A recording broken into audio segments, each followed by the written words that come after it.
InsyaAllah hari ini kita masuk prinsip yang ke-16 daripada Usulul Ishrin Imam Hasanul Banna. Dan tajuk ini pada saya lah secara peribadinya. Saya banyak belajar daripada tulisan-tulisan Tok Muk daripada awal sampai sekarang, mutakhir ni. Berkaitan dengan interaksi antara adat dengan syariat. Dan adat ni kita sangka hanya berkaitan perkara fiqh, hukum fiqh, taklifi lah. Tapi secara tak langsung sebenarnya ada beberapa adat yang sudah melintas dalam bidang akidah. Berkaitan dengan i'tiqad, kepercayaan ada seumpamanya. Ini saya ingat Dr. Kamil sangat makruf lah. Kepercayaan, kebiasaan, uruf, kebiasaan, amalan, al-adah, yakni adat tu. Tapi sebenarnya bila diperhalusi, saya yakin ada hal-hal yang telah membuahkan kepada jadi kita perlu tengok daripada perspektif akidah. Kepercayaan hari sekian ada sial majal, sebagai contoh. Hari matahari naik, bulan Safar, itu dia tidak jadi fiqh semata-mata adalah. Pada saya dia dah pergi pada isu akidah. Cumanya berkaitan dengan contoh hukum menari, hukum berdikir barat, dia masih pada saya masih lagi dalam daerah kita kata fiqh lah. Cuma bila upacara itu dilakukan dengan ada kepercayaan. Kenapa berdikir barat ni? Di permulaannya ada pemujaan. Kena buatlah. Sebab apa? Sebab dengan buat mukaddimah ni, kita seru roh-roh dewa-dewi ni jaga majlis kita. Tengok tu. Satu masa saya belajar dengan Profesor Madya Dr. Sabzali Khan di APM. Dia ni orang pementasan, orang seni. Masa tu dia cerita nak buat pertunjukan pementasan ulit mayang ataupun makyung di Istana Negara. Maka para pelakon pementas ni nak lakukan ritual letak dulang ayam di atas rabung Istana Negara masa tu. Kerana menjadi adat katanya bila buat begitu, semoga-moga majlis kita ni akan berlangsung dengan okey lah. Tak ada masalah. Jadi Dr. Prof. Ustaz Wali kata, saya bukan orang agama, saya orang sekular, dia kata. Tapi pada saya benda tu nonsen lah. Dan saya tak bagi. Sebab kalau letak ayam seekor panggang di atas tu dengan tikus, dengan apa, dia kata memang habislah. Jadi benda tu bukan manfaat, jadi mudarat. Jadi benda-benda begitulah yang kontradik antara benda yang kita nak bincang ini. Jadi insya-Allah saya mulakan dengan membaca matan dululah daripada kalam Al-Banna sendiri. Yang menyebutkan al-aslus sadis asyar, iaitu usul yang ke-16 dari kita ni, ada 4 lagi bakinya.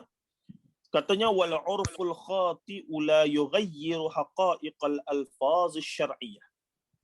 Bal yajibu at-ta'akkudu min hududil ma'ani maqsudi biha al-wuqufu 'indaha.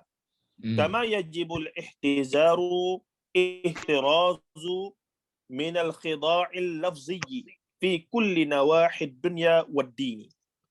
Fal-'ibratu bil musammayati la bil asma'i. Maksudnya tradisi yang salah tidak dapat mengubah hakikat arti lafaz-lafaz dalam syariat.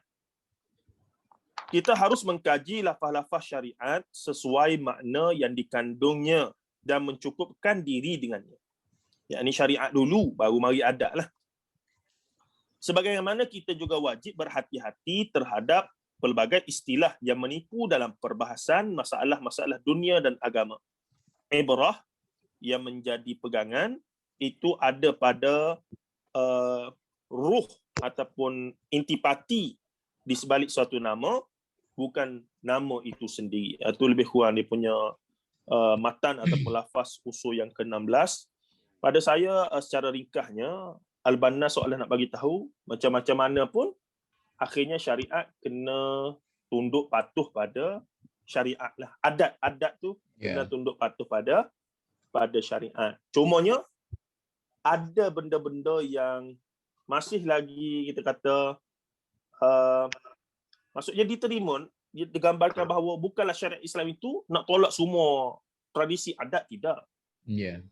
Cuma kena adjust sikit biar dia tu duduk dalam lingkungan lagi, jangan terkeluar daripadanya. Baik, untuk mukadimah hari ni disebabkan bidang ni saya nampak Tok Muk lah jaguh lah kita kata ya.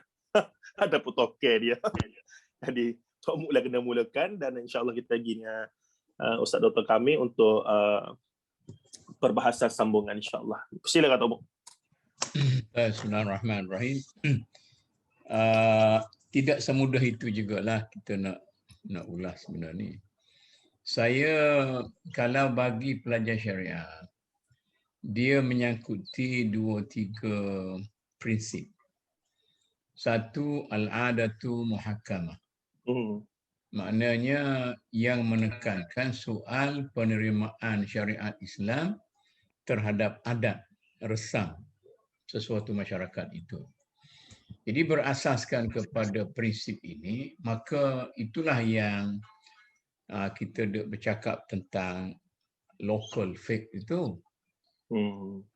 Jadi biasanya kalau sekiranya faith itu ditulis dalam sesuatu persekitaran tertentu, maka dia akan mengambil kira adat-adat yang ada pada waktu itu di dalam persekitaran itu.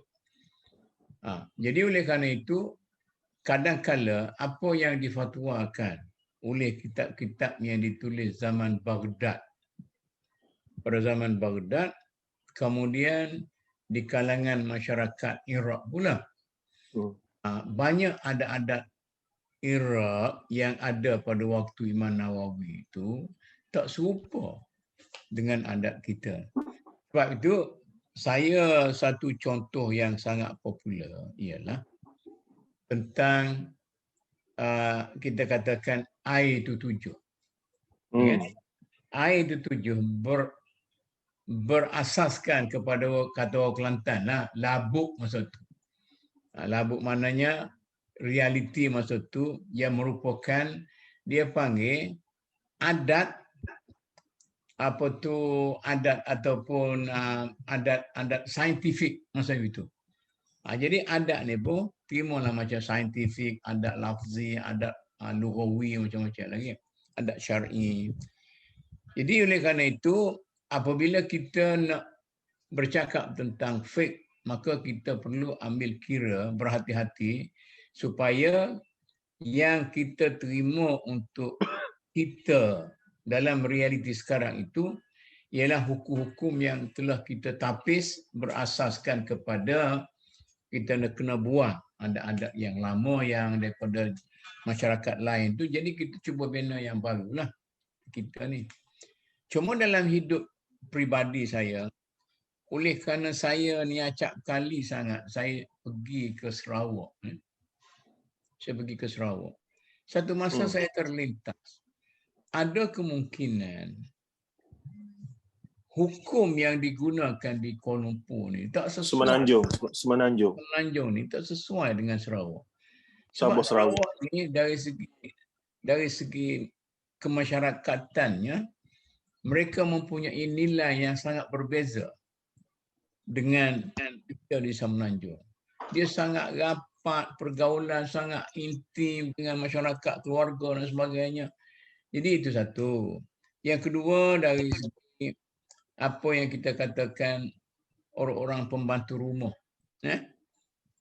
Pembantu rumah, duduk rumah kita. Jauh mana tu dari segi konsep aurat dan sebagainya. Kemudian dalam segi orang Arab dulu, dia menggunakan khadimah, dia menggunakan kita katakan abdi, atau apa semua sekali. Itu satu hal lagi. Jadi oleh kerana itu, maka penerimaan Islam terhadap adat itu bukan penerimaan orang panggil tangkap muak cara locong lah. Orang Kelantan juga tu cara locong tu, cara akal. Pukal. Tetapi kita kena ada perincian dari setiap masa tu kena dibersihkan. Sebab itu kita katakan fiqh itu sesuatu yang dinamik. Sesuatu yang dinamik. Kalau tidak, tak ada dinamika ini, dia fuqaha tu jadi berberak lah, tukang ceritanya lah. Ah, semalam saya tengok apa tu, saya duduk tengok apa tu. ah, Sekarang ni pun saya suka duk ikuti satu dua ceramah penceramah kita yang sangat masyhur lah. Apa tu? Nganu tu? Azhar Idrus. Azhar Idrus. Kan ni style dia jenis pergi ke orang bagi soalan kan. Jadi dalam satu ceramah tu dia ajak Sopi. Sopi ni ialah seorang tok dalam. Seorang tok dalam orang kulit yang dia tinggal segala cerita-cerita klasik orang kulit tu, dia buat cerita baru. Tetapi watak tu masih lagi watak biasa. Warrior ada, Daga, Warrior. semua ada belakang. Cumanya ceritanya Warrior dia makan mi. Warrior makan mi, minum air kopi, main Milo. Jadi cerita Warrior tu lain. Jadi pergi tempat Laksmana berperang dengan apa botol dengan apa semua sekali. Ini saya kata seorang, kalau dari segi fiqhnya, seorang faqih yang cukup faham tentang objektif orang kulit tu. Jadi dia bawa untuk memberi panduan kepada masyarakat bagaimana. Jadi sekarang ni dia dapat highlight lah. Sedangkan macam Awan baju merah apa tidak diberi tempat oleh orang sekarang. Walaupun dia tu dari segi klasiknya. Jadi saya nak panggil. Turas ni yang menguasai dengan bagus. Seorang faqih yang cukup hafiz, yang cukup mulim, begitu hebat dalam kitab-kitab klasik lama itu, saya nak katakan kalau ibarat dalam orang kulit gak, Awan baju merah lah. Tapi faqih yang kreatif, yang tahu memperbaharui dia punya cerita-cerita hukum-hukum tu, macam tadilah, macam Sopi tadi. Jadi ini yang dia kata perbedaannya. Kita boleh mengekalkan nilai-nilai klasikal, tetapi kita tidak boleh pengekalan nilai klasikal tu boleh menjejaskan apa tu dynamism fake itu. Itu satu. Panjang sikit tak apa dah. Apa? Muka demo. Yang kita bincang hari ini, dia berkait dengan kalau budak-budak kita belajar usul fiqh, dia kata tentang dilalatul alfaz. Dilalatul alfaz ini, dia termasuk dalam kita kata dalam cara kita mentafsirkan segala istilah-istilah yang ada.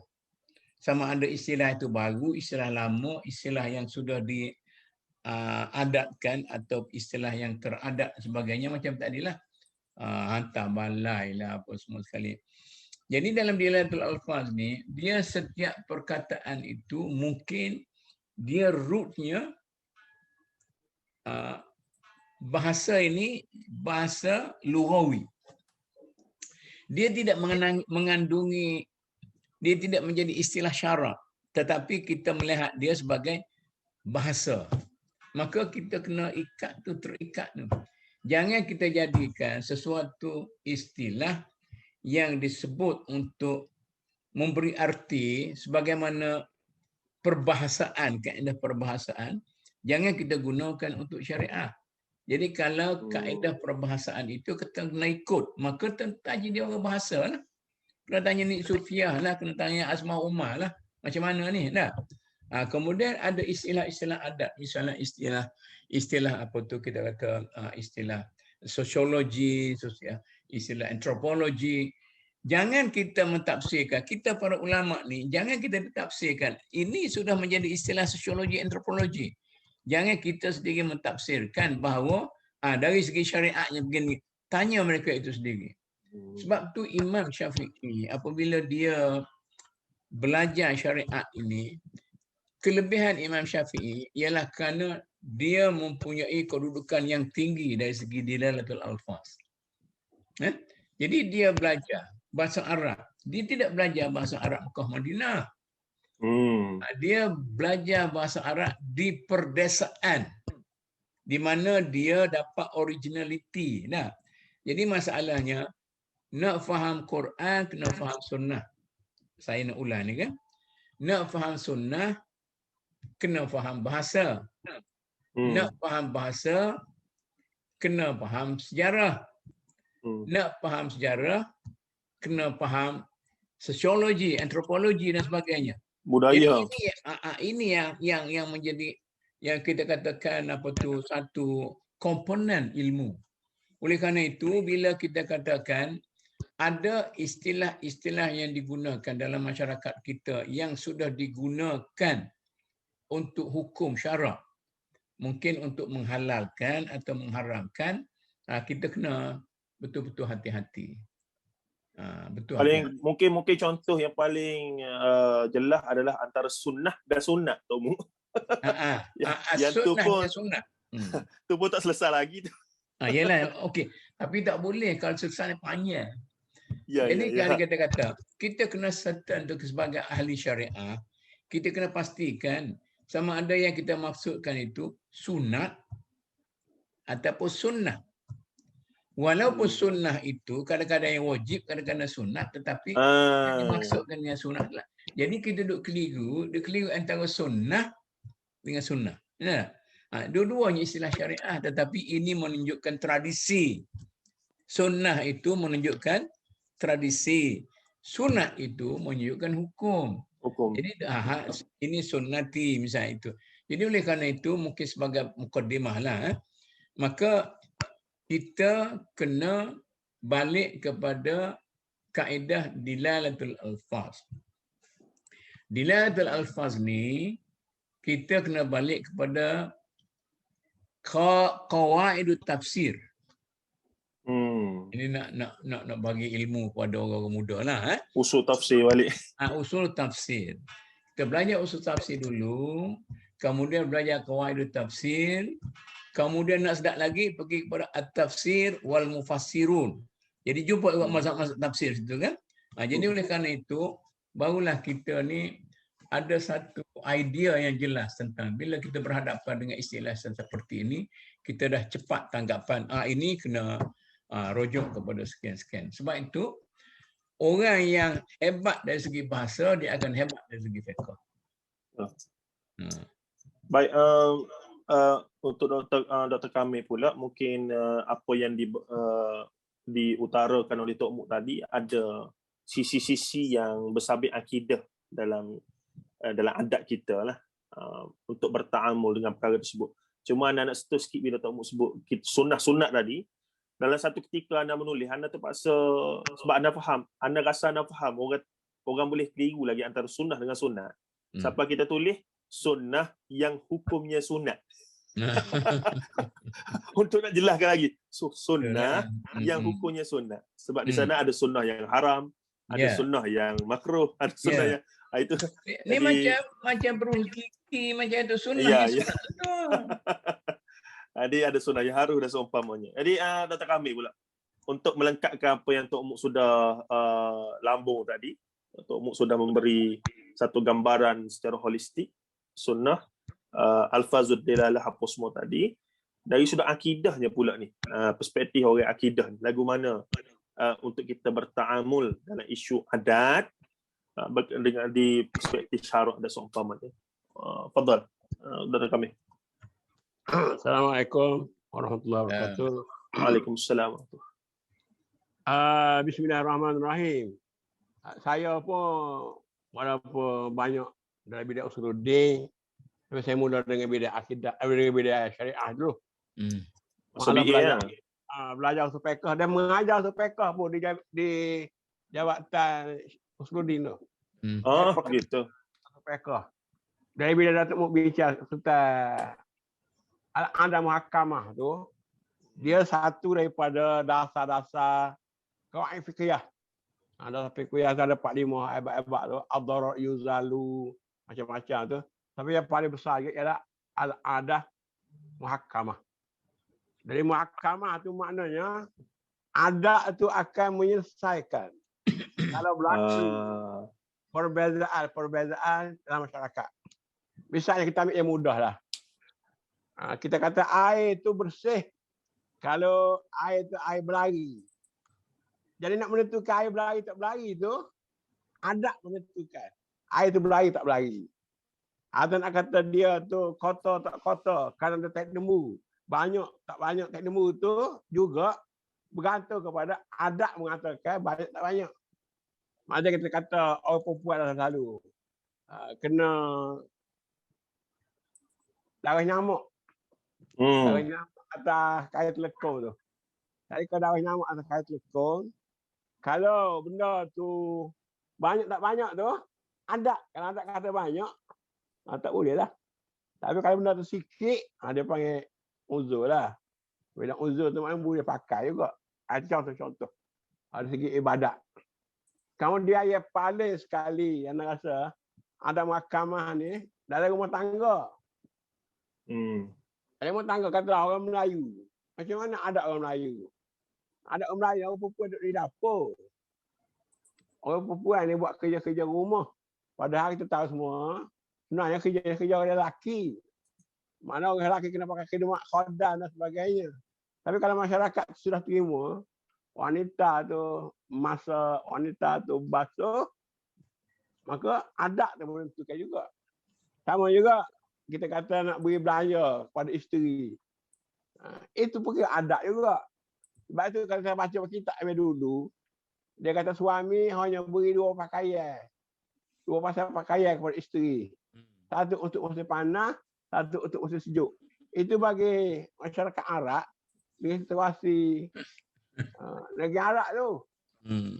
Saya kira orang Melayu ni dia punya adat.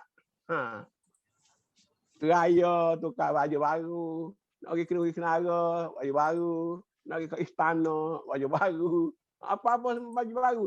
Sebab tu orang Melayu, ustaz-ustaz tak syarah 2 pakaian, tak betul. Kerana sekarang ni, mungkin 1 pasal sebulan kau tak tahu. 12 pasal setahun tak tahu. Orang kita pula pergi pasar malam, pergi pasar tani, macam-macam. Orang Arab dia duduk di rumah je. Orang Arab dia keluar 2. Satu keluar daripada rumah dia, pergi masuk lelaki. Yang kedua keluar pergi ke kubur. Bila ada keluarga mati. Orang sekarang ni keluar. Hijau hari-hari, hijau. Hijau hari-hari. Jadi, pekoh ni lah pekoh yang tak dipahami oleh ustaz-ustaz ada agamawan yang Datuk kata baca kitab tadi. Dia pula ada satu kisah. Ni kita kata Qardawi ni, orang kata imamul muslimin sekarang ni. Imamul fuqaha.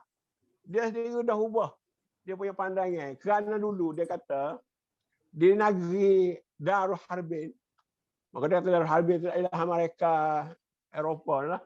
Boleh beli rumah dengan sistem riba. Banyak yang lawan orang. Kata bukan negeri Darul Harbin sama mereka dengan England tu. Dia pun tarik balik pandangan dia tu. Samalah juga kita nak sebut tadi. Musammayat dengan musamma tadi. Walaupun orang kata benda tu asalnya riba. Tapi kita tukar nama faedah ke, kita tukar nama interest ke. Tapi kalau dia tu riba, tetap riba. Dia tak boleh mengubah dengan tukar nama tu. Ini dibincang panjang lebar lah. Oleh Abu Zahrah baik, oleh Maududi baik dan sebagainya. Jadi ada orang setengah tu dia menghalalkan benda kerana dia tukar nama. Daripada riba jadi faedah, daripada riba jadi interest dan sebagainya. Jadi banyak benda-benda dalam kehidupan kita ni, makna kena faham betul-betul lah tradisi itu. Dan tradisi ni hebat macam mana pun, dia tak boleh nak pergi langgar nah syarak tadi. Dia hanya berkesan dalam perkara-perkara yang tak melanggar bab syarak. Katalah kalau suami derok isteri, tak boleh sebab benda tu pergi kepada melanggar kezaliman tu. Kezaliman dilarang oleh Islam. Dia jadi jenayah sivil. Bagi apa? Apa istilah golongan ni tak bu? Domestic. Domestic violence dia panggil. Jadi bila kita pergi kepada benda yang lebih besar lah. Dalam pemerintahan negara, dalam pengurusan, dalam ekonomi dan sebagainya, banyak perkara-perkara ni. Dan satu lagi kita kena beri perhatian. Tiap-tiap kumpulan tu dia ada urus dia masing-masing. Kata dia jual beli antara peniaga sama peniaga. Dia tak buat syarat masyruq. Tapi akhir-akhir dia balas. Dia balas kita kena balik kepada dia balas kata, orang ni kata 10. Orang ni kata 10 apa? Orang ni kata 10 ringgit Malaysia. Dia kata tak, kata 10 dolar Amerika.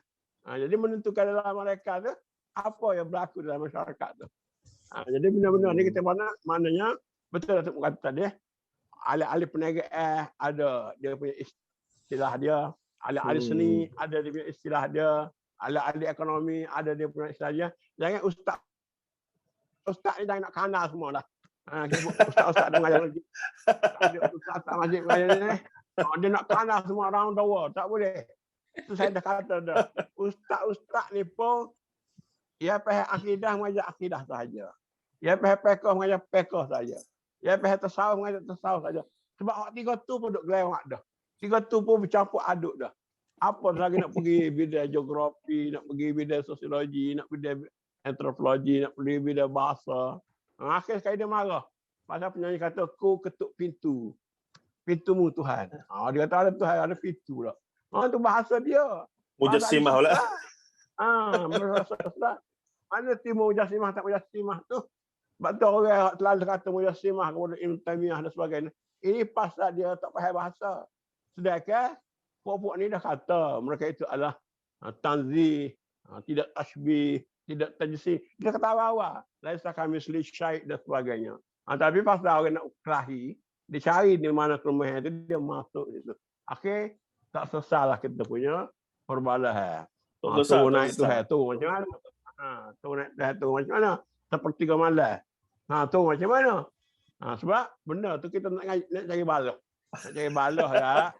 Rumah kita nak beli sofa. Baku sikit. Baku sikit. Nak buat apa-apa pun, suami isteri pun, nak cak kereta, warna kereta boleh berkelahi. Kalau nak cari perkelahian.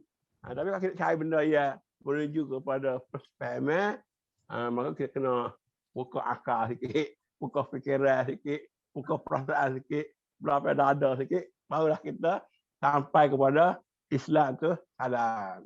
Islam tu sejahtera. Islam tu selamat. Kalau tidak Islam tu tak ada alih batas sampai akhir lahi. Bak makan, bak minum, makan dengan sudu, makan dengan gerpu, makan dengan tangan. Duduk ke atas meja ke, pakai jel tangan kanan ke, pakai jel tangan kiri ke, buruk kiri pakai kayu sugi ke, pakai semua lahi semua. Tapi kalau kita cari besar ke otak tu, buka sikit ilmu tu, insya-Allah selamat. Dengan isteri ni 10 benda, 9 benda tak setuju, tak umur datang kami. Tapi molek-molek anak 3 5 tu. sebab dia ada benda yang dia setuju akhirnya. Baik, mungkin menarik tadi berkaitan dengan peristilahan tu Tok Mu, kalau kita nak kembangkan. Pengistilahan dari sudut adat dengan peristilahan yang kemudian telah teradat dalam arti kata telah disyariatkan. Dalam arti kata ada kalimah yang digunakan dalam urusan harian kita yang tadilah macam sunnah dengan sunat tadilah, dia akan jadi kekeliruan di situ dan seumpamanya. Jadi kes ini ana ingat berlaku dalam semua bangsa yang bukan Arab lah. Semua bangsa yang bukan Arab. Sebab tu antara kehebatan ulama Melayu kita bila menterjemahkan kul huwallahu ahad, dalam erti kata ahad tu satu ataupun tunggal biasanya, tiba-tiba ada kalimah esa. Yang menggambarkan bila esa tu dia khusus. Bila nisbah pada Allah, yang ini esa. Untuk menggambarkan, mengitlakkan ketauhidan Allah itu. Makanya kalimah esa itu tidak lagi digunakan untuk selain daripada Allah dalam bahasa Melayu klasik kita. Betul. Maka saya tak kata pada isteri saya, yang saya nak ke mamak sekejap. Dengan siapa? Esa sahaja ada. Kita kata seorang lah, saya nak baca buku duduk rumah, saya nak minta setengah jam, dia pun faham lah kita nak pergi. Kita tak pergi mengarut lah, kita pergi duduk setengah jam, sejam dia bagi, kita nak baca buku sikit, tertarik segelah gitu. Ataupun anda adalah kekasih saya yang esa. Jadi syirik. Jadi ini kearifan lokal tadilah pada kebijaksanaan ulama Melayu kita itu. Ya. Dan jika ditelusuri banyak lagi sebenarnya Ya. daripada kitab-kitab kuning lama itu, tanpa menafikan adalah kekurangan-kekurangan yang perlu kita perbaiki semasa-semasa. Mungkin Tok Mu ada contoh-contoh lain mungkin. Dia macam inilah. Sebelum tu saya supaya ada continuity kita perbincangan kita ni kan. Jadi daripada kita duk bincang, saya duk sebut, Dr. Kamel dan Ustaz duk sebut tadi, saya nak memperingatkan kepada para maulana kita lah. Sama ada yang mengajar kitab Turath, yang belajar kitab Turath, yang pergi mengajar orang awam kitab Turath. Kena berhati-hati. Kerana kita betul-betul kena mesti mulim dengan apa yang dimaksudkan dalam kitab Turath itu. Sebab ada kemungkinan dilalatul alfaznya bukan saja masalah Quran Sunnah ni, masalah dilalatul alfaz dalam kalangan orang fake. Dia sudah berubah. Jadi kita kena ni macam kalau orang tanya, macam mana kalau nak istinja dengan tisu? Toilet tisu. Jadi kita berak selalu. Al-istinja la yajuzu illa bil hijarah.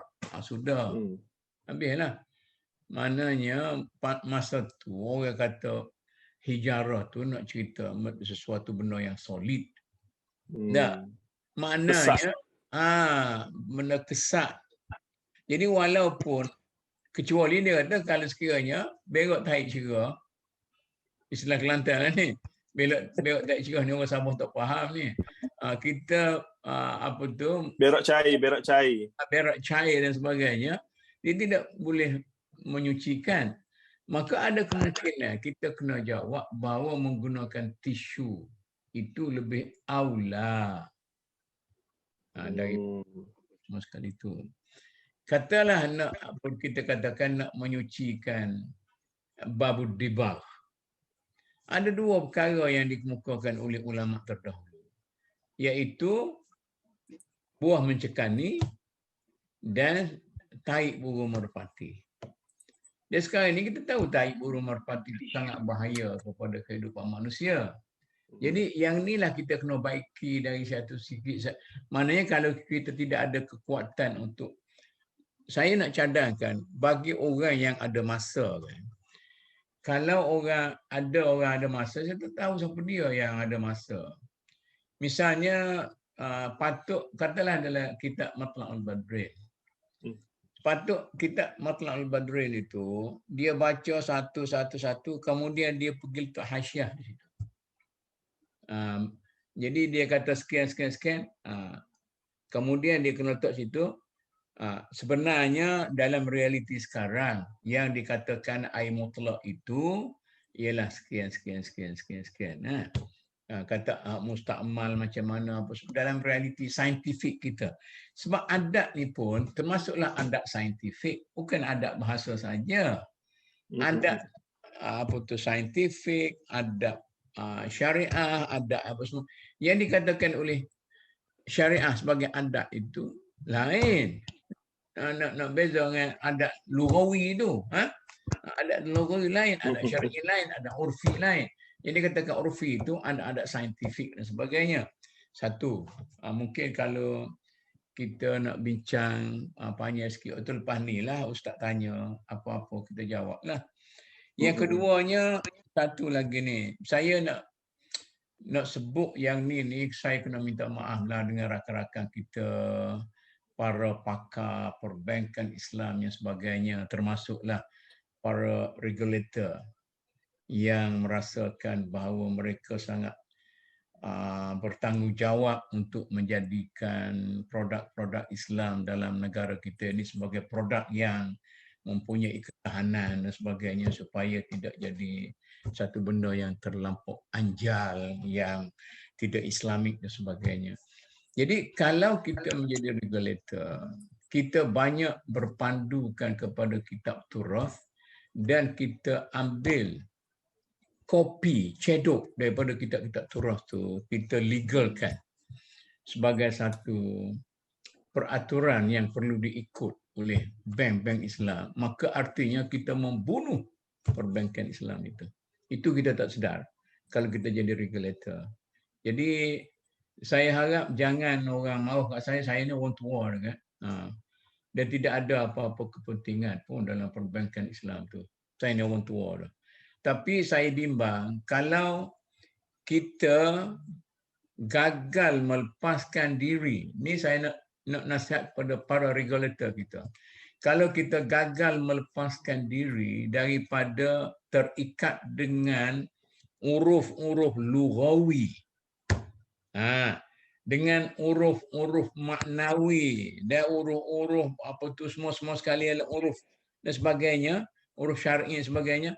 Kalau kita sangat terikat dengan apa yang ada dalam kitab-kitab tu, kita akan terlepas daripada peluang atau opportunity untuk menjadikan perbankan Islam itu lebih kukuh daripada bank-bank konvensional dalam negara kita.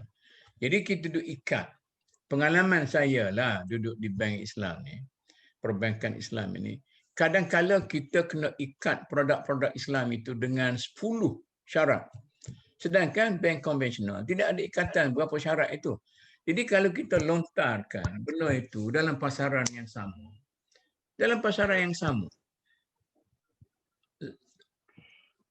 usahkan orang bukan Islam, orang Islam sendiri pun akan meninggalkan. Misalnya, kita ada takaful, kita ada insurans. Jadi bila takaful kita tu sangat memberatkan dengan istilah-istilah. Ini dengan menggunakan istilah-istilah tadilah. Istilah-istilah yang kita menganggap syar'i, tetapi istilah-istilah itu ialah istilah yang semasa pada waktu itu kita gagal memperbaharui istilah itu, maka inilah kita bertembung dengan kita tidak menyumbang kepada perkembangan, satu, perkembangan fake, dan yang kedua, perkembangan kita punya produk berasaskan kepada fake itu. Sehingga saya mencadangkan macam inilah sekarang ni. Kalau anda nak mengajar fake di universiti pun, katalah fake muamalat, anda kena faham produk perbankan Islam dulu. Kalau tidak, anda melahirkan pelajar-pelajar yang apa tu, yang tak faham tentang sistem muamalat di bank Islam tu.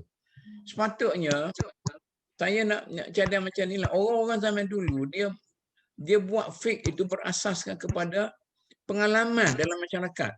Bukan berasaskan pada turas dia salin tidak. Sebab itulah dalam kitab-kitab yang mutawalat tu dia kata ada waqila waqala tu waqa'i letak di situ. Mengikut pengalaman yang berbeza. Ini yang saya nak sebut sikitlah, supaya ada faedah perbincangan kita tu. Dan sebelum tu saya minta maaflah kepada para regulator kita, para pejuang produk-produk Islam tu, kalau saya sebut macam tu bukan artinya saya memperlecehkan anda semua, tetapi saya mengharapkan supaya para penasihat syariah di bank-bank ni mempunyai ruang yang cukup untuk memberi nyawa kepada perbankan Islam supaya kita dapat bertanding dengan bank-bank konvensional. Kita buatlah wajib pakai songkok, wajib pakai kopiah misalnya lah. Itu benar-benar ibaratnya macam tu. Bahagian ni anda banyak tak faham sebab bukan bidang kita. Kamu sebut regulator semua ada making kepada dia. Pembacaan kita sangat limited dalam bidang ni. Tapi tak apa, anda ingat sebahagian besar daripada kita punya. Kalau ustaz tak berapa jelas, orang awam apa lagi. Dia macam ni. Pada peringkat awal, perbankan Islam dalam negara kita ini, dia punya peraturan itu tidak dikodkan. Tidak ada kodifikasi undang-undang. Jadi seorang ahli syariah, dia akan pergi ke bank, dia akan jadi qadi dan mufti. Jadi kalau dia ada produk, dia tanya, apa khabar tuan, apa khabar ustaz, apa khabar semua sekali. Jadi cerita apa hukum ni? Dari segi prinsipnya, dari segi Quran Sunnah, dari segi apa semua sekali baru habis. Kemudian lama-kelamaan, terutama sekali apabila ada kes-kes, ini saya pun terima kasihlah kepada Datuk Daud Bakar. saya tanya dia mengapa diperketatkan, kerana dia kata nak protect supaya produk Islam ni tidak menjadi produk yang boleh dinafikan oleh lawyer-lawyer buruk yang jahat. Nah, kes-kes dia ada sawabik yang betul semua sekali. Jadi diregulatekan. Jadi ada regulator, ada penasihat syariah, kemudian ada pasar kan? Kita punya apa semua sekali, ada 3 pihak lah pasaran. Jadi oleh kerana itu, apabila ada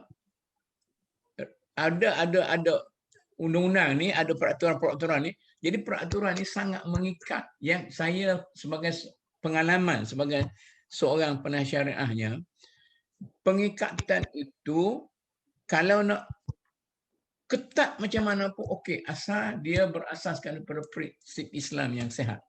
Tetapi yang mengetatkan ikatan itu ialah syarat-syarat yang remeh yang tidak menjiwai yang tidak menjiwai kehebatan fiqh Islam itu sendiri. Sampai fiqh itu jadi kerdil. Macam kita katanya, penasihat syariah dan penasihat undang-undang pergi duduk dalam mesyuarat exco. Jadi dia akan cerita yang undang sekian betul lah tu.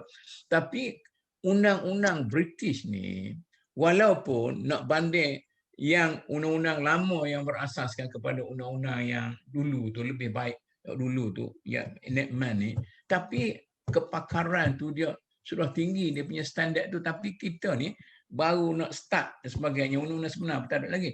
Jadi oleh kerana itu dikatakan regulator yang terlampau berkuasa, regulator, pihak pembuat undang-undang yang terlampau berkuasa telah mengikat kaki tangan penasihat syariah di bank-bank, sehingga sekarang ni pihak regulator sendiri, pihak bank sendiri susah hati pula. Dia kata apa pokok penasihat syariah ni cerita tentang hukum syariah sekian-sekian, Quran Sunnah tak ada. Nak ada Quran Sunnah macam mana? Awak kata 1, 2, 3 lekuk, 1, 2, 3 lekuk. Jadi terpaksalah kita kata berasaskan kepada fatwa atau keputusan yang dibuat oleh sekian. Maka bank negara kata gini, orang ni kata gini. Jadi nak pergi syariah apa lagi? Jadi dia mematikan perkembangan syariah itu dari segi pengajian muamalatnya tidak berkembang. Dulu saya dah confident orang yang ada pengalaman di bank Islam ini boleh pergi ke universiti mengajar fiqh dalam bentuk yang baru yang lebih realistik berasaskan pengalaman dia di bank. Itu. Baik, kita pergi pada topik pula lepas ni. Saya nak ambil masa sikit digest. Okay.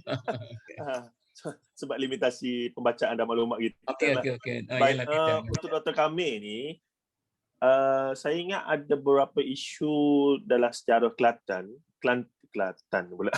Kelantan lah. Orang antara yang masyhurnya adalah Kelantan.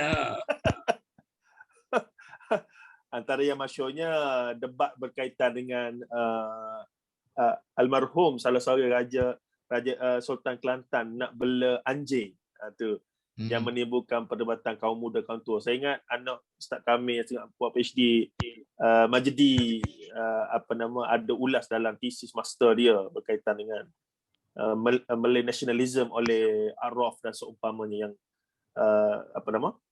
melihat secara khusus perkara tersebut. Jadi menarik tu. Dr. kami ada mungkin boleh cerita balik, menimbulkan minat orang muda ni untuk tahu sejarah tu sikit sebanyak. Sehingga Dr. kami ada maklumat yang menarik tentang perkara itu. Jadi nak langgar adat ni, raja nak langgar adat, pero bela anjing. Ya. Jadi menimbulkan perdebatan antara dua kamp ulama, kaum tua kaum muda, dan bukan sekali, 2 kali. Dan 2 kali ni pula dibuat dalam istana Balerong. Ini luar biasa ni. Jadi kita tak tengok benda tu hari ni. Kita tengok dan bila sejarah ternyata ada. Dan di Kelantan pula. Okey. Boleh Ustaz kami ulas sikit kisah tu. Pertamanya saya nampak ada teguran komen hari ni, dia kata tinggi sangat kata bincang ni. Saya nak faham. Itu. Kalau boleh saya tadi untuk khususilah buat bank lah. Saya kalau boleh memudahkan sikit, saya mudah faham lah. Yang kedua, isu anjing ni saya pun tak mendalami sangat. Cuma dengar jauh-jauh, baca sikit-sikit lah sampai dulu.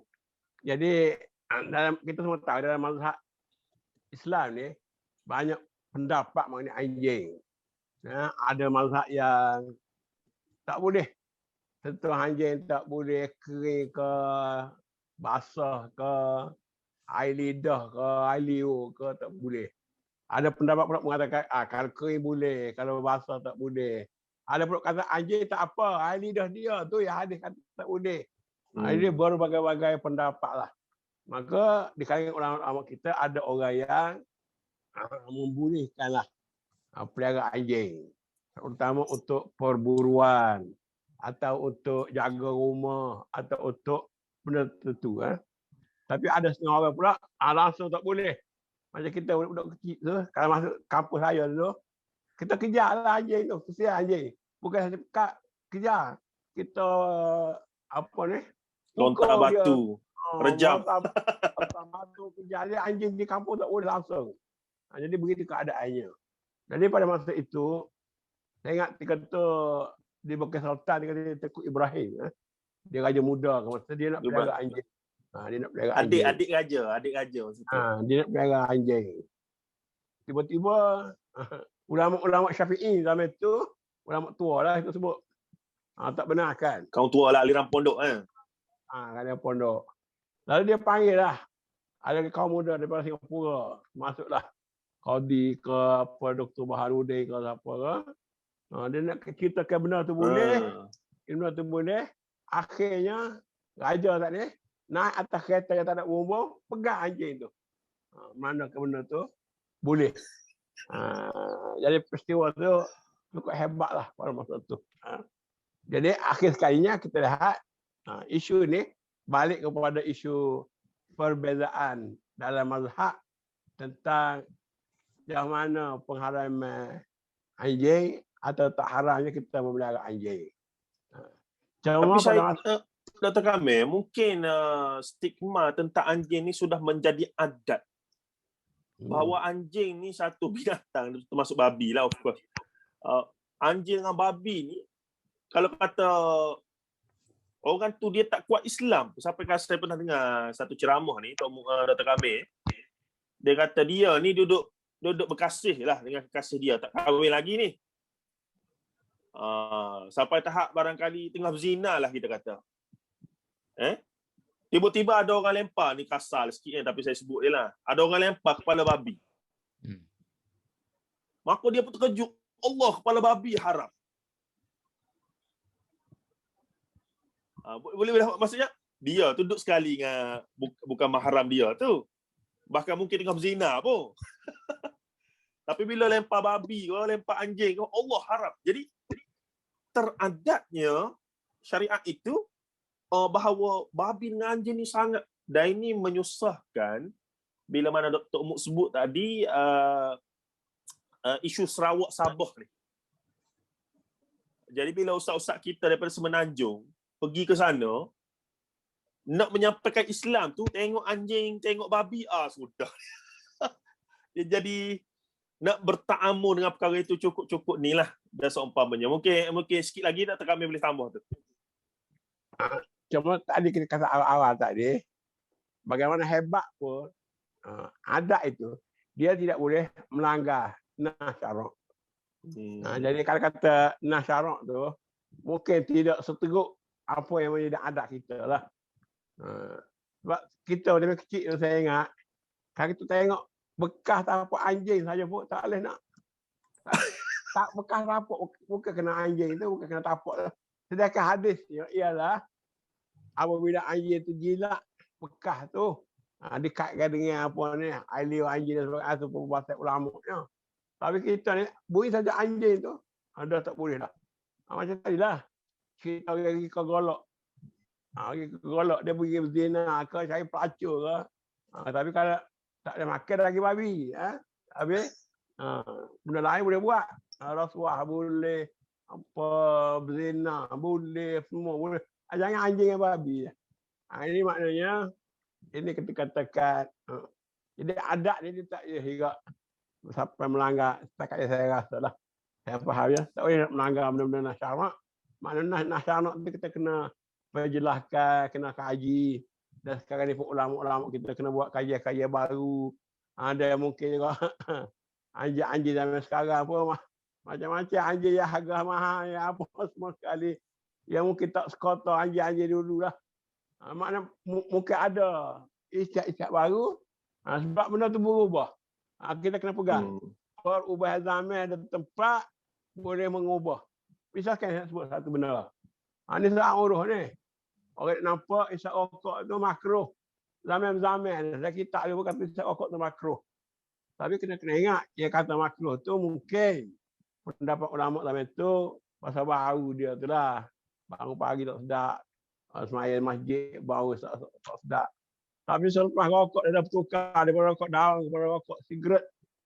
Dia bagi pakar-pakar ada betul kata ada 40 penyakit kimia dia tu, ada 400 penyakit.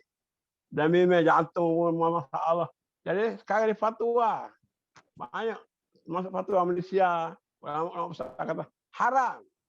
Tapi masalah sebab kita sekarang ni, imam pun masih tak rokok, ustaz pun tak rokok, guru tak rokok. Haram tak rokok lagi. Mungkin fatwa dulu tu. Tapi mungkin fatwa dulu tu dia buat berdasarkan rokok daun ke begitulah kau. Itu jadi makruh. Tapi zaman sekarang pun masih ada juga pendapat mengatakan tak ada nasyarak ya qat'i. Bila tak ada qat'i tu, pandai-pandai pula kita pergi paharaikan dia. Masalah sekarang, kadang-kadang harai tu, orang penyakit TB harai, orang penyakit tak harai. Ataupun katalah, orang duduk tingkat 17, duduk batu, tak ada kerja lain dah. Boleh tak rokok satu perkara dia. Ataupun orang pergi menolong getah pukul 5 pagi tu. Dengan banyak nyamuk, dia nak start ke dia seorang, ikut dia lah. Contohnya lah. Maknanya, perbezaan tu, bukan kata tepat keadaan masa. Perbezaan orang, kesihatan orang pun kena ambil kira juga. Jadi, sebab tu benda-benda ni kena detail, dia kena tanya orang yang betul-betul tahu lah. Kalau tidak kita meraba-raba, merapu lah. Jadi kalau merapu orang awam tak apa. Tapi bila ustaz agama awam merapu, orang lain yang ambil pula. Jadi akhirnya orang buat benda salah. Jadi kita ni sebagai ustaz ni jadi penyesat dan menyesatkan orang lain pula. Waliyazubillah. Sebab tu bab ni saya sebut Imam Malik bila dia tanya 40 perkara, 40 fatwa, dia jawab satu je. Kita sampai sekarang ni ustaz-ustaz pasal pandai sangat, orang yang 140 dia jawab. Jadi kita kena beringat akhir data sayanya. Saya pun tak berani nak buat benda-benda baru ni. Cuma kita kena hati-hati lah. Allah. Alhamdulillah, pusingan terakhir kita kena habis awal sikit. Anak kena ambil sahur jam. Driver hari ni. Cumanya terakhir lah. Dan ini isu baru. Cumanya mungkin Tok Muk boleh bagi respon awam lah. Yang tersebar semalam itu, iaitu berkaitan dengan Tok Muk diangkat menjadi advisor ke? Penasihat ke pada Atomi tu. Jadi Ana ni tidak terdedah secara khusus terhadap isu tersebut. Cuma duduk dengar jauh-jauh. Jadi ada dua camp lah paling tidak ya. Camp yang menyokong dengan alasan-alasannya, dan Ana faham Tok Muk ni orang yang melihat kalau benda tu ada ruang untuk memperkukuhkan ekonomi anak bangsa. Ana faham sungguh Tok Muk akan seronok lah dengan benda tu. Melihat pada masalah tersebut. Tapi sahabat-sahabat yang dikatakan mengkaji dan seumpamanya melihat satu aspek sebab keterkaitan langsung syarikat tersebut dengan gerakan dakwah Kristian. Jadi di situlah ada pertemuan sikit. Jadi bila Tok Muk jawab semalam lebih kurang dengan MACD punya. Sebab benda sistem muamalat ni dia rumit. Kita ni bukan orang bidang. Jadi bila kita baca tu, kita nampak secara zahir je lah. Ni begini. Jadi mungkin ulasan rikah Tok Muk lah untuk orang setuju dan tak setuju. Mungkin dia nak tahu alasan. Ana saja lawi soalan mukaddimah ni, sebab anda yakin lepas ni Tok Mu akan dihujani dengan banyak soalan lagi oleh pihak-pihak yang Hari ni yang ada ni. lain. Dalam komen ada tanya lagi ni. Oh ya. Komen ada soalan lagi. Mungkin boleh Tok Mu boleh bagi mukaddimah dululah untuk Dia orang macam yang setuju dan tak setuju tu memang akan ada lah. Kita tahu. dia macam ni. Tidak semua persoalan boleh dibincang secara umum. Kerana tanggapan orang-orang yang arif berbeza dengan tanggapan orang-orang biasa. Jadi yang menjadi masalahnya, pada peringkat awalnya saya reluctant, saya tak berapa nak campur sangat. Kalau dalam dia campur saya tahulah. Tapi kalau saya cakap pun tak betul. Jadi oleh kerana itu saya tidak akan memberi apa-apa komen. Yang saya sebut kepada Ustaz Depok itu sebagai khususi lah. Bukan hal-hal ni saja, tapi banyak hal-hal yang lain. Kalau kita bincangkan menggunakan media apa kita panggil media sosial ni untuk mendebatkan hal-hal ilmiah dan sebagainya, maka kita mengelirukan orang. Saya nak bagi contoh lah. Ni nak apa tu, nak sambung Dr. Kamil punya jilatan anjing tu. Siapa boleh kata bahawa kaum muda pada waktu itu ikhlas memperjuangkan prinsip dia? Saya sampai sekarang ni pun saya masih syok wasangka. Sama ada dia ikhlas ataupun dia nak sapu punggung gajah ataupun jenis kain keras, dan puak-puak yang mempertahankan tak boleh anjing ni. Sama ada begini, sama ada begini. Dia pada prinsipnya, dia sudah menjadi budaya masyarakat. Tak suka anjing babi. Babi itu jelaslah dalam Quran. Tak suka anjing itu sudah menjadi budaya masyarakat. Jadi di Mesir pun saya tak tengok orang-orang buta guna anjing jadi dia punya pemandu. Di England. Pergi masjid. Pergi masjid kau, pergi pasar kau. Sebab ada kemungkinan menjadi budaya masyarakat. Jadi oleh kerana itu, nak pecahkan budaya masyarakat itu, kita tidak boleh melakukannya dengan cara budak-budak liberal baru ni, dia kata apa? Nak cintakan anjing tu, kepakat gesiu anjing budak-budak kelubur tu. Apa? We love a dog apa? Love dog apa benda hari tu. We love a dog lah gitulah. Tapi menjadikan satu isu yang sangat kontroversial. Jadi bila isu kontroversial tu, bila saya sanggup masuk duduk dalam tu, saya punya objektifnya, saya perlu membela keadilan, itu sajalah. Membela keadilan itu dengan tidak bias dan sebagainya lah. Kalau kita kata ada betul-betul yang tak betul, kita perbetulkan. Jadi kalau kita duduk salak di luar dan sebagainya, kalau kita duduk biarkan orang awam membincangkan soal yang rumit sebagainya, maka pengalaman saya sebagai pengarah Akademi Pengajian Islam, dulu bila kita buat bangunan Akademi Pengajian Islam tu, saya setuju dengan Naib Chancellor pada waktu itu. Kita akan membuka restoran yang bernama McDonald. Oh? Yes. Menarik. Di Akademi Islam tu memanglah ada tempat untuk McDonald. Sebabnya orang dalam kampus ada berapa ribu. Dari segi bisnes lah. Dari segi bisnes. Ada berapa ribu orang dan berapa peratus daripada mereka ini akan pergi cari McDonald kat luar. Tak kira lah budak-budak tak mampu ni. Jadi bila dibangkitkan dalam surat khabar, macam mana Universiti Melaya nak adakan McDonald dalam kampus dia, sedangkan McDonald ini menyokong Yahudi dan sebagainya dan apa-apa semua sekali. Maka saya kata ke Naib Chancellor, tak payah kita banyak berhubung. Tutup saja. Tutup saja. Tak payah kita nak kata mempertahankan oleh kerana perasaan masyarakat begitu. Kecuali kita ada hasrat untuk mempertahankan dan memberi keadilan kepada McDonald itu. Coca-Cola, itu yang saya kata ke Ustaz semalam ya. Misalnya Coca-Cola, satu masa gitu kan kita, lepas tu apa akan jadi? Kemudian beli barang Muslim first, apa akan jadi? Maknanya perasaan emosi masyarakat itu kita perlu menerima seada-adanya sebagai satu emosi, bukan satu hakikat ilmiah. Jadi jangan kata saya menyokong company lagi, saya pun tak tahu apa lagi, saya tak tahu apa lagi, saya tak dengar apa lagi. Jangan kata saya sudah sokong company dan sebagainya. Dan kalau jangan orang kata saya ni nak cari duit pula dah.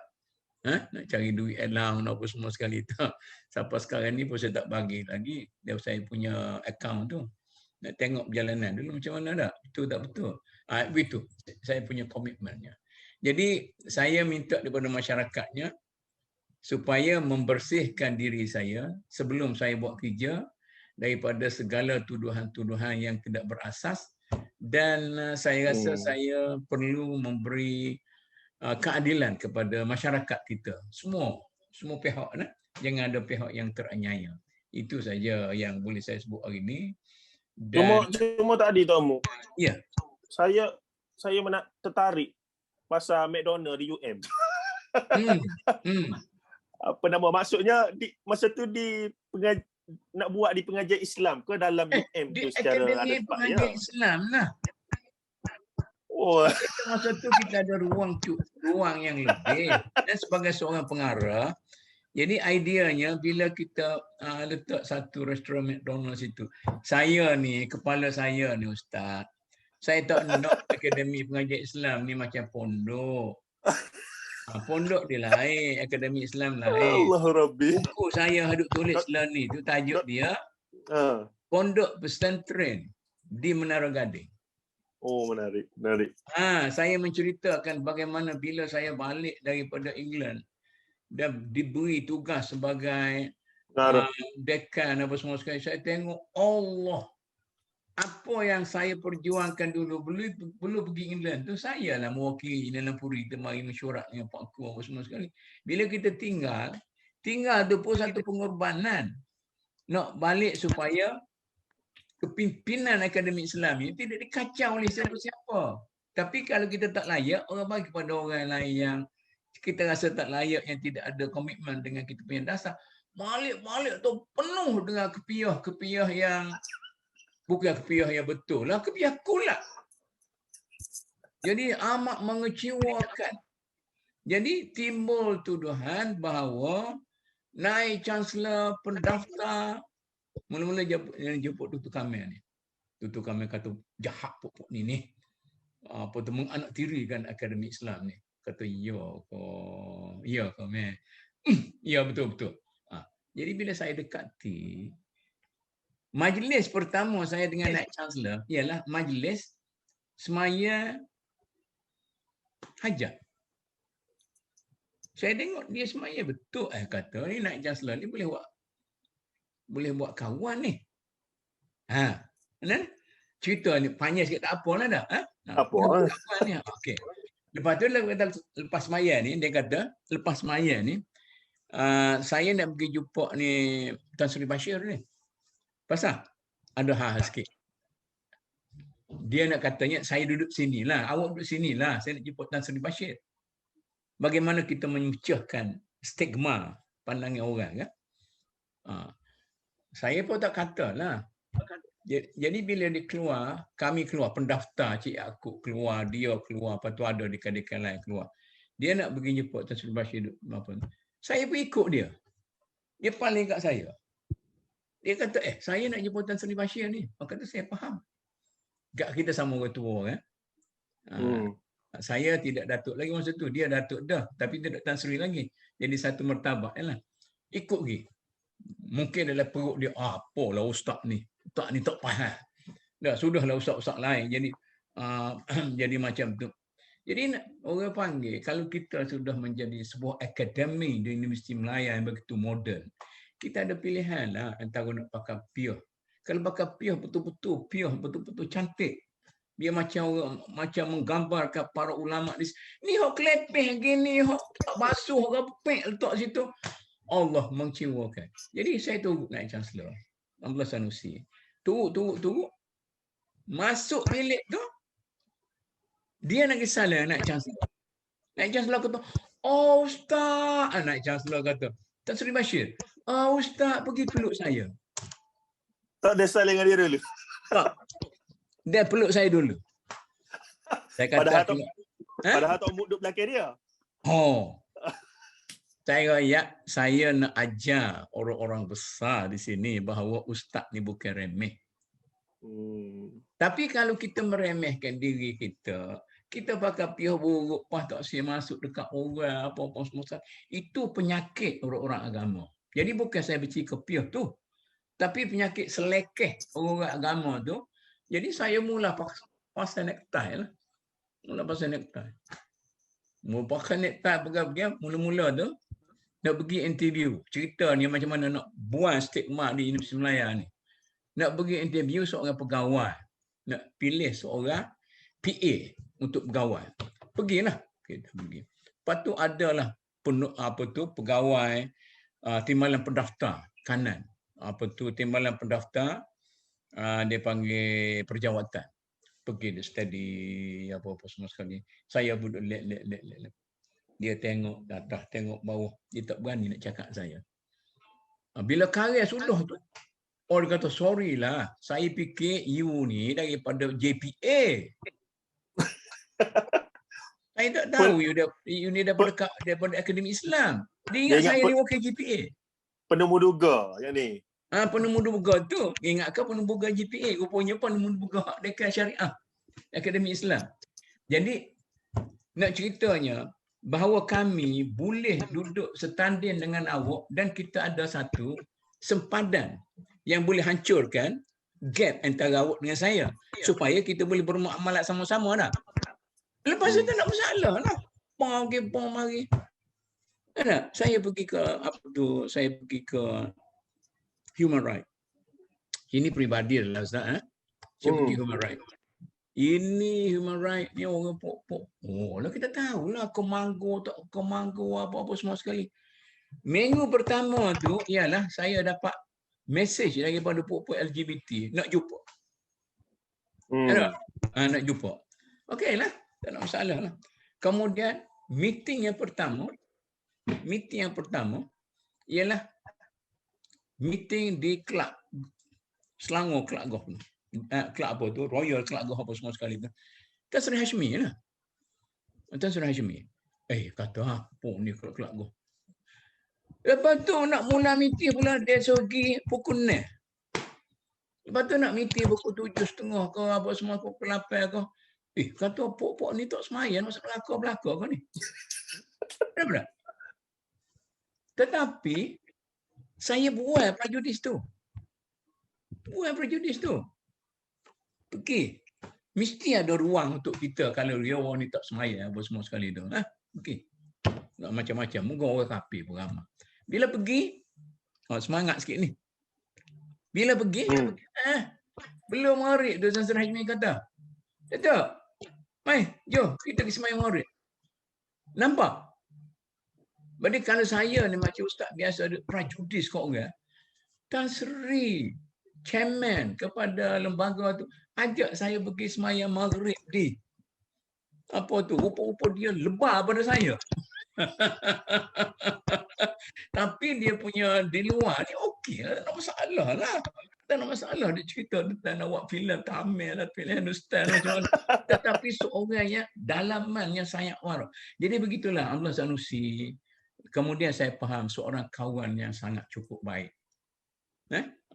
Mana cukup tinggi dia punya understanding dengan agama dan sebagainya. Macam agak Tan Sri Hashmi dan sebagainya. Jadi ini saya nak bagi contoh ni. Kalau boleh kita para ustaz ni kita upgrade diri kita supaya tidak memencilkan diri kita. Man syadza finnar. Sesiapa yang memencilkan dirinya, dia akan berada dalam masalah lah, bukan neraka lah sini kan. Jadi di sini sekarang ni kan. Jadi orang tu nak datang ke sini berniaga. Maka topik kita ialah topik perniagaan. Jadi kita nak menyelesaikan soal bagaimana selok-belok syariah dalam perniagaan. Selain daripada itu, itu kita kirakan semula. Apa yang terjadi pada McDonald, apa yang jadi pada Starbucks, apa yang jadi Coca-Cola, apa yang jadi apa-apa semua sekali. Ini kita standardizekan dalam masyarakat kita supaya tidak ada orang yang teranyaya. Baik, insya-Allah ana ingat lepas ni Tok Muk kena akan jadi banyak lagi soalan tu. Tapi ini sebagai mukadimah untuk kita kata. Tak Ustaz, saya tidak akan layan. Saya tidak akan layan. Begitulah. Saya tidak akan layan kecuali kalau mereka itu menganggap saya ni seorang yang tidak mempunyai komitmen Islam yang tinggi, saya boleh bersaudara, berbincang secara dengan baiklah, bukan nak debat-debat dalam media. Itu tak betul, bukan cara kita. Betul. Itu kita perasan lah cara Tok Muk tu. InsyaAllah. Baik, alhamdulillah hari ni banyak isu sebenarnya walaupun melompat-lompat, tapi bagi orang yang mendengar, mencerap dan nak cari apa hikmah di sebalik perbincangan-perbincangan yang panjang ini, insya-Allah akan dapat banyak manfaat insya-Allah. Dan kita ada 4 siri lagi. Dan saya tak tahulah Tok Muk nak sambung ke tidak siri kita yang tidak tidak mempunyai mungkin kata sponsor dan seumpamanya ini, melainkan semangat nak menyebarkan pencerahan minda dan juga wacana-wacana ilmiah lah insya-Allah. Dia kena sudah. Sudah. Dia kena sudah. Kena Dr. Basri cek dengan pihak media. Adakah kita boleh letak logo-logo mana syarikat dalam kita punya itu kita sudah pada Dr. Basri lah. Dan kita harap Dr. Basri pun menang dia punya pertandingan rumah dia tu. Dr. Kamil untuk penutup dalam seminit. Penutupnya saya macam inilah. Pertama, respon kepada nak sambung ke tak. Saya ingat usul 20 Isri ni, saya pernah buat, Syekh Ghazali kata tak cukup. Maka dia punya Wahdatus Saqafiyah, dia tambah 10 pula. Termasuk kewanitaan dan sebagainya. Jadi saya nak cadarlah. Kita cari buku tu, Syekh Ghazali tu, tambah 10 pula. Jadi 30 tu. Kita tambah 10 seri pula. Saya rasa menarik juga benda ni bersiri dan dia syumul macam bincang-bincang je lah. Cuma apa-apa pun sebagai kesimpulan, saya ingat Datuk Muk setuju dengan saya juga. Kok mana tu nas pada tinggi lah. Tapi intelektual juga dia kena akak makin tinggi supaya jangan jauh sangat antara nas dengan intelektual. Daya kedua, dari hukum syarak ni saya rasa ada benda-benda kadang-kadang nas terpaksa ditinggal. Bila maslahah tu lebih daripada apa daripada nas. Jadi misal kata sebagai contoh lah. Kalau kira nas, harga barangnya terserah kepada tawaran dan penawaran dan permintaan. Tapi kalau sekarang ni harga minyak masuk dan naik RM30 ni, orang tak mampu beli sebenarnya. Gaji wajib sebenarnya meletakkan harga ceiling. Ya tak boleh peniaga-peniaga mengambil keuntungan ni. Sebab zaman Nabi dulu peniaga-peniaga, orang soleh, orang nak khidmat agama. Sekarang ni peniaga-peniaga dia jadi kapitalis. Padahal sekarang ni harga sawit di Malaysia ni daripada harga 2,500 dan naik RM40,000 dah. Tapi macam mana kita pengeluaran minyak ia begitu tinggi, akhirnya tanggung beban rakyat ramai untuk harga minyak yang mahal. 3-5 kali mahal lagi. Allah. Semangat ada. Dia pakai hadis harga barangan ditentukan oleh Allah tu. Jadi kena ke dia sama lah. Tak kena kita. Nyaya kita lah rakyat ni. Ya betul, tapi terasa. Ya. Harga ayam dalam 2-3 minggu lepas berubah dengan begitu drastik. Oh, Jadi gitu. orang Hari ini beli orang RM13, tiba-tiba RM19. Oh. orang macam saya pun sekarang ni beli minyak itu dah. Beli minyak apa panggil dari plastik. Plastik. Tak Ya tak ke? tak mampu nak beli botol besar. Tak ada gitu lah. Kebetulan orang tak ramai juga kat rumah orang tak kami tu kot. Ya, kena harga daging pun harga RM40. Ikan pun harga RM50. Ada nak makan apa rakyat ni? Ikan bilis pun mahal dalam ni. Rakyat nak makan apa? Ikan sardin pun mahal. Saya beli soto sardin tu. Dulu harga RM8, sekarang harga RM18. Kita ada juga pecing. Orang kampung tak ada pecing nak makan apa? Nak jadi KJM Melayu Selangor. Wallahualam. Itu buah kilah akhir tu. Oh. Jadi kita Tak tamat apa, di itu situ, saya tak insyaAllah. campur lah. InsyaAllah kita tamat di situ. Ala kulli hal, terima kasih banyak pada Tok Muk dengan Dr. Kamil. Kita insyaAllah jumpa lagi 4 siri. Dan kita tengoklah macam mana seterusnya kalau kata ada sungguh bahan yang nak tambah 10 siri tu, kita kira lah. Macam mana insyaAllah. Jadi kita tamat di situ. Bila taufiq hidayah. Assalamualaikum warahmatullahi ta'ala wabarakatuh. Waalaikumsalam warahmatullahi wabarakatuh.